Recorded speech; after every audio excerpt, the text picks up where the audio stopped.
இந்த மணல் மிக்சிங் மட்டும் சொல்லிடுறேன், ஏன்னா எல்லாம் பசியோடு இருப்பீங்க. சரிங்களா? இந்த ரேஷியோ மட்டும் சொல்லிடுறேன். இந்த கண்டென்ட், இந்த குவான்டிட்டிக்கு தகுந்த மாதிரி நீங்கள் அதுக்கப்புறம் மிக்ஸ் பண்ணிக்கலாம். செம்மண் இருக்கு, இதை 2 மடங்கு எடுத்துக்கோங்க. மக்லியோ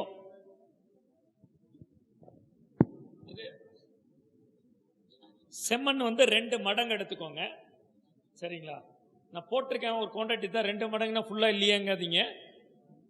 சரிங்களா? 2 மடங்கு செம்மண் எடுத்துக்கோங்க. 2 மடங்கு செம்மண்.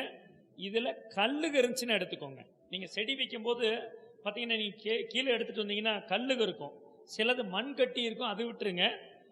கல்லுக இருந்தால் மட்டும் எடுத்துருங்க, இல்லாட்டி அது வேஸ்ட் தானே, வெயிட்டு தானே. அப்போ கல்லுகளெல்லாம் எடுத்துட்டு, இன்னொன்று மண்ணுக்குள்ளே தாராளமாக கை வைங்க. குழந்தை மண்ணுக்குள்ளே கை வச்சதுனால ஐயோ கை வைக்காதீங்க, அது வந்துடும் இது வந்துருங்கிறீங்க. தயவு செய்து இயற்கையோட ஒன்றிற்கு சொல்லுங்க. நம்ம தாய்க்கு அப்புறம் அடுத்து தாய் மண்ணுன்னு தான் சொல்கிறோம். சரிங்களா? விஷம்னு சொல்கிறோம், அப்புறம் அதையே தொட வேண்டாங்கிறோம்.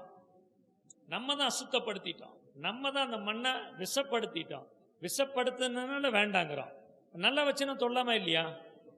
தாராளமாக தொடுங்க. மண்ணில் கை வச்சா ஒன்றுமே ஆகாது. சிலவங்க பாருங்க, நாங்கள் இந்த ஃபீல்டுக்கு வந்ததுக்கப்புறம் கை வைக்காதீங்க, கரண்டி வைங்கெல்லாம் சொல்கிறாங்க. காரணம் என்ன? மண்ணில் விஷத்தன்மை இருக்குங்கிறதுனால. நம்ம அது வளப்படுத்திட்டோம்னா அது நல்ல மண் தான். சரிங்களா? இப்போ அந்த கல்லுக இருந்தால் மட்டும் எடுத்துட்டு, இன்னொன்று மெயினாக இதுக்குள்ள பிளாஸ்டிக் இருந்தால் கண்டிப்பாக எடுங்க. பாருங்க, ஒரு கப் எடுத்ததுக்கு அப்புறமே இந்த பிளாஸ்டிக் வருது. சரிங்களா? இதை எடுத்துக்கோங்க. இதுலேயே இன்னொன்று, மணல் இருந்தா, ஆத்து மணல் இருந்தாலும் ஒரு மக்கு போட்டுக்கலாம். இந்த ஆத்து மணல் ஏன் போடுதுன்னு தெரியுமா? சாயில் லூஸ் ஆகிறதுக்கு மட்டும்தான். சரிங்களா? காத்து எப்படி நம்ம சுவாசிக்கிறோமோ மண்ணும் சுவாசிக்கும். சரிங்களா? அப்ப காத்து மண் வேறு வரைக்கும் போகணும். அப்ப இறுக்கமா இருந்துச்சுன்னா காத்து போகாது. அதனால மணல் கலந்துக்கலாம். மணல் இருந்தப்பீங்க, மணல் இல்லை, மணல் இருந்தால் ஒரு பங்கு மணல் கலந்துக்கலாம். அடுத்தது தென்னை நார் கழிவு. இப்ப தென்னை நார் கழிவு இப்ப இங்க கொடுத்துருக்குறாங்க. இப்ப இந்த தென்னை நார் கழிவு இந்த மாதிரி இருக்குது, ஜென்ரலா போட்டுறாது. இவங்க கட்டி வாங்கி பண்ணியிருக்காங்க. கட்டி வாங்கி பண்ணும்போது கட்டியை உடனே ஒரே நாளில் போட்டுறாதீங்க. கட்டியை தண்ணி ஊற்றினீங்கன்னா நல்ல பொடி பொடியாக இது மாதிரி வந்துடும். இதை தண்ணி ஊற்றி ஒரு வாரம் வச்சிங்கன்னா இது ஆல்மோஸ்ட் கருப்பு கலர், இந்த மாதிரி கலரில் வந்துடும். இந்த தென்னை நார் கழிவே இந்த மாதிரி மக்குனதுக்கு அப்புறம் இதை போடுங்க. சரிங்களா? மக்குனதுக்கு அப்புறம், ஏன்னா இது மாதிரி காமிச்சோன்னு இதையே போட்டுறாதீங்க. இதை ஒரு கப் போட்டுருங்க. சரிங்களா? இதுக்கப்புறம் இது மண்புழு உரம். நீங்கள் தான் சொன்னேன், மண்புழு உரம் இதெல்லாம் முதல் முறை வேணா போடுங்க, அடுத்த முறை உங்கள் வீட்டில் தயாரிச்சுக்கோங்க. சரிங்களா? மண்புழு உரம் பாருங்க, இதில் பாருங்க மண்புழு இருக்கு. மண்புழுல இருந்துச்சுன்னா மண்புழு முட்டை இருக்கும். நீங்கள் அதுக்கான சூழ்நிலை இதுலேயே உற்பத்தி ஆகிடும். மறுபடியும் நீங்கள் ஃபஸ்ட்டு முதல் முறை மட்டும் மண்புழு உரம் வாங்குங்க. மண்புழு உரம் வாங்கும்போது சளிச்சு தான் கொடுப்பாங்க, மண்புழு இல்லாமல் தான் கொடுப்பாங்க. பட் மண்புழு முட்டைகள் நிறைய இருக்கும். அந்த ஈரப்பதம் இதுக்கு மறுபடியும் அது மண்புழு வந்துடும். சரிங்களா?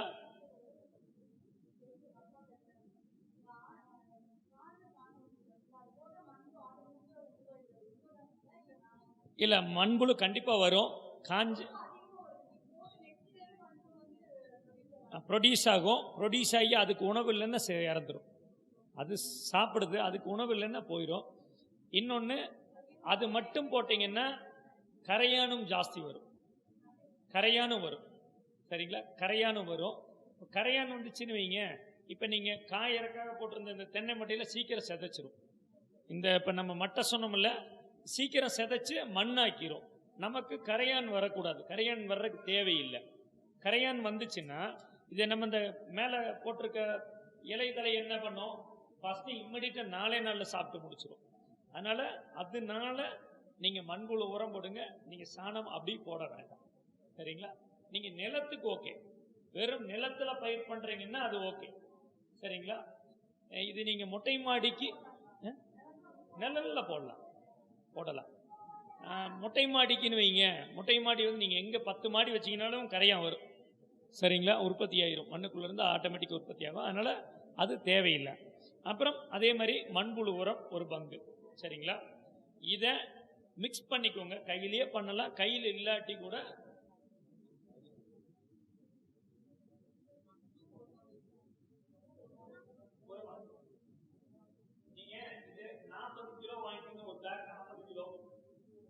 இது மண்புழு உரம்.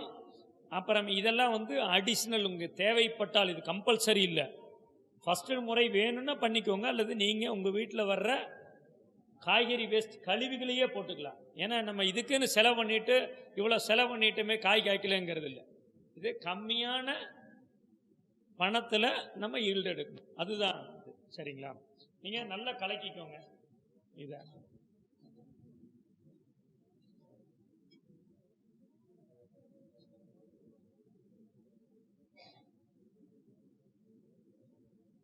இது இங்க எல்லாமே இந்த ஏசி ரூம்ல வச்சிருந்தாலும் இந்த மண் பயங்கர சில்னஸா இருக்கு.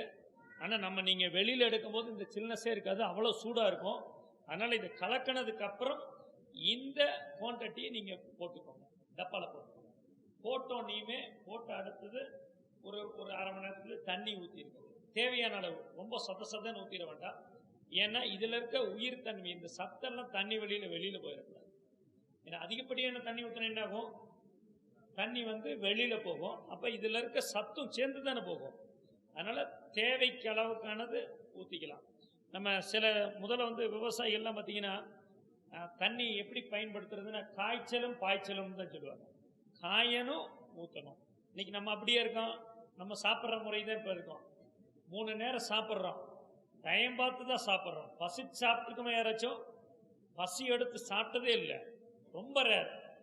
குழந்தை பசிக்குதுன்னு சொல்லாதேங்கிறோம், பசிச்சா மட்டும்தான் சாப்பிடணும். அது மாதிரி செடிக்கு தண்ணி காய்ச்சலும் பாய்ச்சலும் மாதிரி காயணும், நிலம் மறுபடியும் ஊற்றணும்.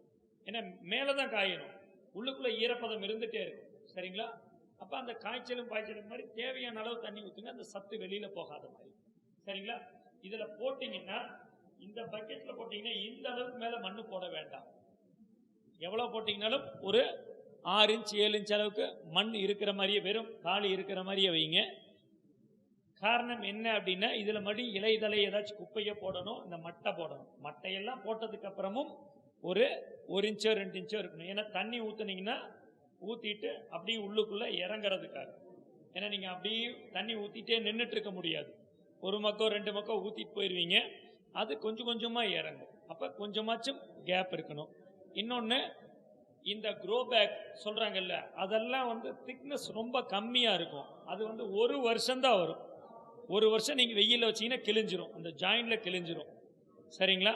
அது 20 ரூபா 25 ரூபா கொடுத்து அது வாங்கணுங்கிற அவசியமே இல்லை. அதுக்கு நீங்க இந்த மாதிரி உடஞ்ச பக்கெட் இது மாதிரி ஏதாச்சும் வாங்கிக்கலாம், அதுல நீங்க பயன்படுத்திக்கலாம். ஏன்னா இது உங்களுக்கு ரொம்ப நாள் வரும். சரிங்களா? ஏன்னா வருஷம் மாத்தணுங்கிறது இல்லை. நீங்க இந்த இயற்கை முறையில செஞ்சீங்கன்னா மண்ணை மறுபடியும் உடைச்சு கிளீன் பண்ணி மறுபடியும் இதுல சத்து சேர்க்கணுங்கிற அவசியமே இல்லை. ஏன்னா 15 நாளைக்கு ஒரு முறை நீங்க இதுல இயற்கை வளம் கொடுத்துட்டே இருக்கீங்க. அதனால அந்த மண் வளம் இருந்துட்டே தான் இருக்கும்.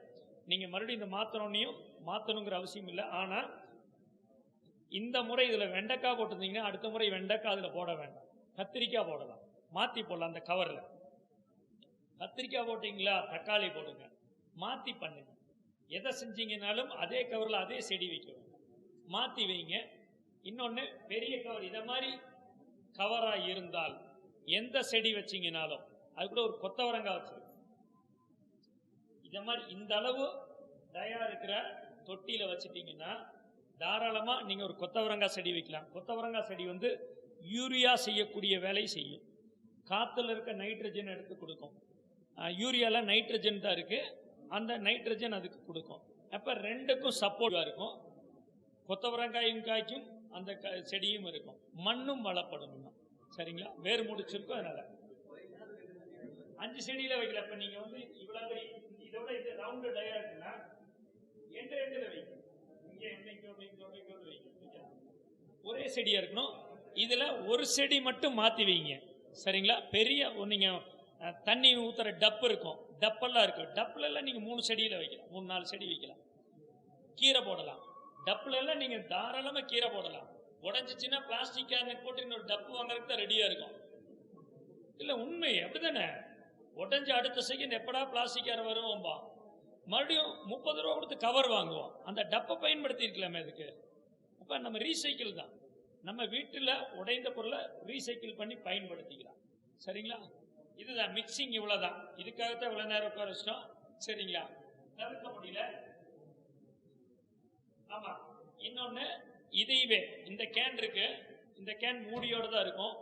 மூடியோட இருக்கிறத இந்த குறுக்கு வசத்துல வெட்டிட்டீங்கன்னா, இப்படி வெட்டிட்டீங்கன்னு வைங்க, இப்படி வெட்டிங்கன்னா 2 பவுல் கிடைக்கும். கீரை போட்டுக்கலாம். சரிங்களா? இப்படி இப்படி வெட்டிட்டீங்க, நீங்க பெரிய மரம் வச்சிட்டீங்க, செடி வச்சிட்டீங்க. இத குறுக்கு வசத்துல வெட்டிட்டீங்கன்னு வைங்க, 2 இதாச்சும் கீரை வச்சுக்கலாம். கீரை வச்சுக்கலாம். இது எல்லாமே நீங்க செய்ய செய்ய உங்களுக்கே அனுபவம் தான். இப்படிதான் செய்யணுங்கிற அவசியமே இல்லை. எதுல வேணாலும் பண்ணலாம். நான் ஒரு இடத்துக்கு போயிருந்தேன். ஹெல்மெட் இருக்குல்ல, ஹெல்மெட் எல்லாம் வச்சிருக்கிறாங்க. ஹெல்மெட் வச்சிருக்கிறாங்க. உண்மையால் ரொம்ப சந்தோஷமா இருந்துச்சு. சும்மா தூக்கி போட்டா என்ன கிடைக்க போகுது?